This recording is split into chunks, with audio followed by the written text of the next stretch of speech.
Halo,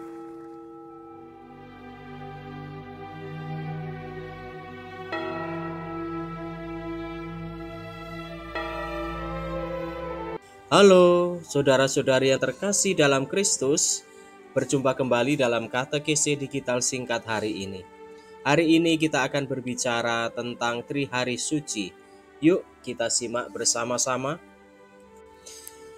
3 hari ini adalah puncak liturgi Gereja Katolik yang mengenang penebusan umat manusia. Yesus memberikan tubuh dan darahnya dalam Ekaristi dengan perintah baru saling mengasihi. Kemudian, ia buktikan dengan menyerahkan dirinya di atas salib Golgota dan puncaknya adalah kebangkitannya. Dukung terus video ini dengan cara klik tombol subscribe, aktifkan lonceng, dan jangan lupa like, komen, dan share ya teman-teman. Trihari Suci yang ketiga, Vigili Paskah. Sabtu Suci atau Sabtu Paskah, gereja berhenti di makam Tuhan, merenungkan penderitaan, wafat, dan masuknya ke dunia kematian, dan menantikan kebangkitannya dengan puasa dan doa. Beberapa ketentuan liturgis mengenai Sabtu Suci adalah sebagai berikut. Pertama, pada Sabtu pagi sampai dengan siang hari tidak ada perayaan Ekaristi. Bila mungkin, hendaknya diadakan ibadat sabda yang sesuai dengan misteri yang dikenangkan pada hari ini. Malam Paskah atau Vigili Paskah adalah saat di mana kita merasakan sukacita sambil berjaga-jaga menantikan kebangkitan Tuhan. Vigili berasal dari bahasa Latin vigilare yang artinya berjaga-jaga. Yesus yang wafat akhirnya beralih dari alam kematian menuju kebangkitan. Beberapa ketentuan liturgis mengenai malam Paskah adalah sebagai berikut. Perayaan malam Paskah terdiri atas upacara cahaya dan madah Paskah, perayaan sabda tentang karya-karya agung Allah, perayaan baptis, dan perayaan Ekaristi. Agar umat dapat mengikuti upacara cahaya, sebaiknya umat mengelilingi lilin Paskah di halaman gereja. Bila keadaan tidak memungkinkan, upacara cahaya dilaksanakan di depan altar, lalu diadakan prosesi dari belakang gereja. Secara singkat dapat dikatakan perbedaannya. Malam Paskah adalah penantian kebangkitan Tuhan, sedangkan Minggu Paskah adalah hari raya kebangkitan Tuhan. Maka jika ada anggapan bahwa saya sudah hadir ikut misa malam Paskah, maka hari Minggu Paskah tidak perlu misa lagi, adalah anggapan yang tidak tepat.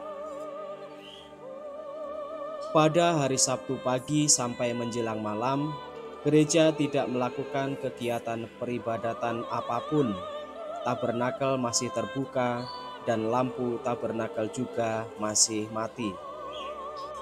Selain itu, tempat air suci di pintu-pintu masuk gereja juga dikeringkan. Suasana terasa muram. Sakramen yang boleh dibagikan pada hari tersebut pun hanya sakramen tobat dan sakramen perminyakan. Gereja masih dalam suasana berduka, berkabung. Umat diajak menemani Tuhan dalam makam saat Tuhan turun ke dunia orang mati untuk membawa mereka bangkit bersamanya masuk dalam kemuliaannya. Apa yang bisa dilakukan di rumah pada pagi sampai Vigili Paskah ini? Jika memungkinkan, berkunjunglah ke makam Katolik dan membersihkannya. Siapkanlah lilin-lilin untuk dinyalakan pada lilin Paskah, sekalian untuk pembaharuan janji baptis. Baiklah juga mereka yang menjadi wali baptis, sapalah anak-anak baptismu, entah dengan WA, SMS, telepon, meyakinkan mereka bahwa Anda mengingat, mendoakan mereka, sekaligus mengajak untuk melakukan kewajiban-kewajiban masa Prapaskah dan Paskah, termasuk pengakuan dosa dan menyambut tubuh Tuhan, serta juga pembaharuan janji baptis. Apakah pada hari Sabtu pagi ada perayaan Ekaristi? Perayaan Ekaristi hanya pada malam hari, yaitu Misa Vigili Paskah. Tidak ada pelayanan Komuni Kudus, bagi umat yang ingin menerima komuni, kecuali bagi mereka yang berada dalam bahaya maut. Pelayanan sakramen lain juga tidak ada, termasuk pernikahan, kecuali sakramen pengurapan orang sakit. Apa itu perayaan Vigili Paskah? Perayaan Ekaristi pada malam sesudah matahari terbenam di hari Sabtu Suci adalah malam segala malam, adalah malam terbesar, termulia, malam kemenangan Tuhan, malam yang paling penting dalam seluruh liturgi gereja. Inti perayaan adalah berdoa, berjaga dalam doa, lagu dan permenungan sabda Tuhan, menyongsong saat-saat kebangkitan Tuhan yang dilambangkan dengan kehadiran api baru, terang baru lewat lilin Paskah, Lumen Christi atau terang Kristus, terang dunia. Bagaimanakah dirayakan liturgi malam Paskah atau Vigili Paskah? Ada 4 bagian penting dalam upacara misa malam Paskah. Liturgi cahaya. Imam memberkati api baru di luar gereja di tengah kegelapan. Api baru ini lambang Kristus yang bangkit bersinar mulia.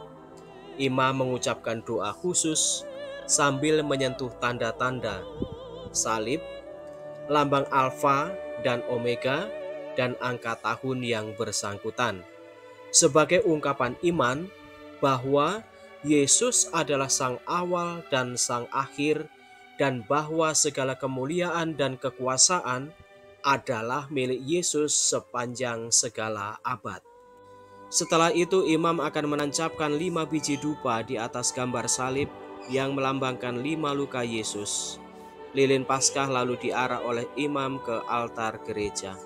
Imam akan mengangkat lilin Paskah 3 kali, di awal, belakang, di tengah, dan di depan altar sambil menyanyikan Kristus cahaya dunia, dan dijawab dengan nyanyian pula oleh umat, syukur kepada Allah, sambil berlutut. Kemudian imam mentahtakan lilin Paskah di tempatnya, lalu imam atau diakon menyanyikan madah pujian Paskah atau exsultet. Liturgi Sabda. Pada bagian kedua ini dibacakan kisah-kisah dari Perjanjian Lama dan Perjanjian Baru. Seluruh bacaan ini diselingi dengan mazmur dan doa singkat yang dipimpin oleh imam.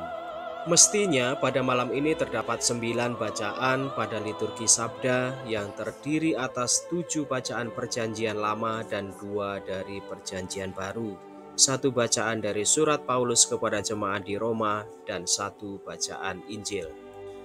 Ada 3 bacaan dari Perjanjian Lama yang wajib dibacakan, yaitu kisah penciptaan, kisah pengorbanan Ishak oleh Abraham, dan penyeberangan Laut Merah.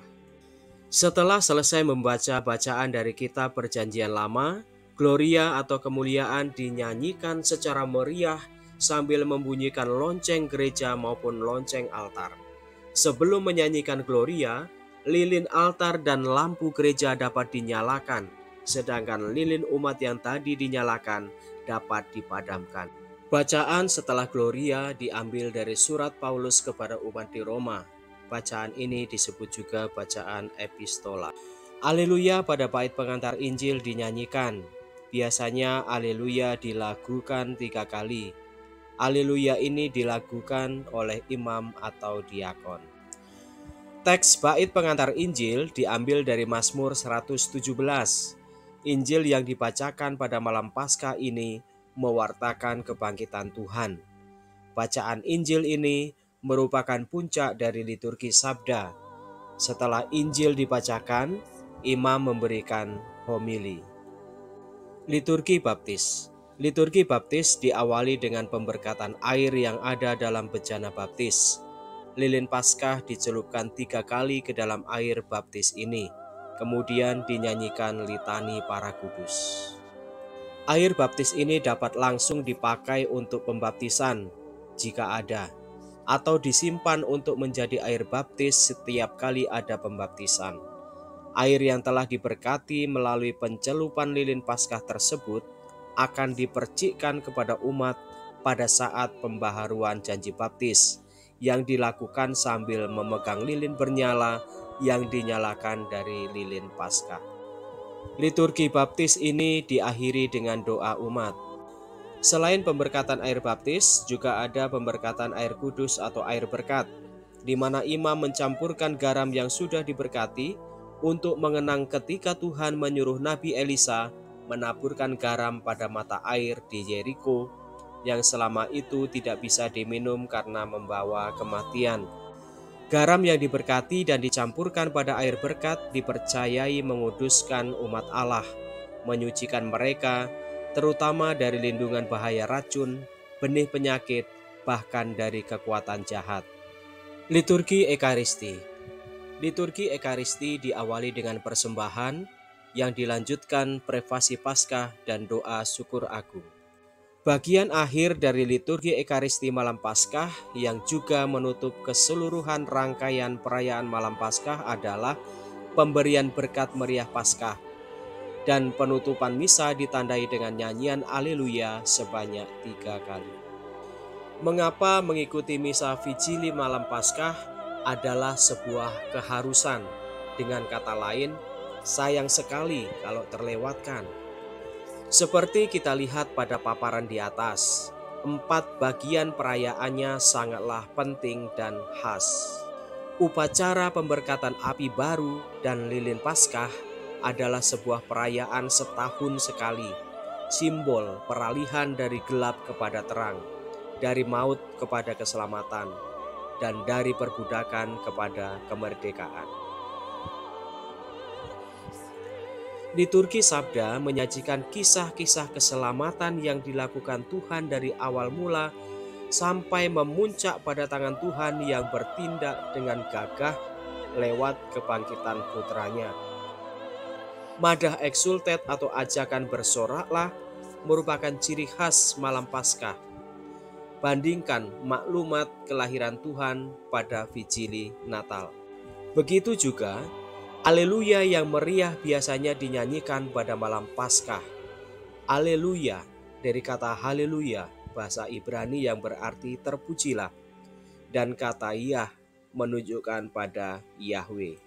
Seruan Alleluia yang hilang dari liturgi gereja sejak Rabu Abu, malam ini dikumandangkan dengan meriah sekali. Meledaklah pujian syukur umat Allah pada malam ini. Begitu juga upacara pemberkatan air baptis mengingatkan kita akan pentingnya sakramen inisiasi ini yang menerima dan memasukkan anggota baru dalam gereja sebagai putra-putri Allah. Pembaharuan janji baptis juga menjadi kesempatan pembaharuan diri dari umat Allah dari seluruh gereja, sebuah lahir baru, sebuah kebangkitan baru bersama Kristus. Melihat kekayaan liturgi Vigili Paskah, maka haruslah dikatakan bahwa sangat berbeda dengan perayaan hari Minggu Paskah. Maka, ayo, jangan kehilangan perayaan malam segala malam suci dalam gereja. Jangan ketinggalan dalam merayakan kebangkitanmu bersama Kristus sambil menikmati segala kekayaan makna yang dikandungnya. Mengapa sejak masa Paskah pada akhir misa, imam menyanyikan atau mengakhiri misa dengan seruan Alleluia sebanyak 3 kali? Seruan Alleluia itu adalah pujian kepada Tuhan. Secara istimewa di masa Paskah ini, sejak Vigili Paskah, gereja memuji dan memuliakan Tuhan lebih meriah, sebab Kristus, anak domba Paskah, sudah dikurbankan, dibangkitkan dengan jaya. Begitu terungkap dalam prefasi Paskah. Mengapa sampai 3 kali? Tidak cukupkah 1 kali? Tentu kita tidak pernah akan cukup untuk bersyukur dan memuliakan Tuhan. Maka ungkapan 3 kali Alleluia adalah pernyataan syukur dan ungkapan pujian yang tak terhingga dari gereja kepada Allah. 3 kali bisa juga menjadi lambang doa, seruan yang sungguh-sungguh mendalam, bahkan terus-menerus. Demikianlah saudari-saudara yang terkasih dalam Kristus, penjelasan mengenai Vigili Paskah. Semoga membantu kita dalam menghayati kebangkitan Kristus. Salam.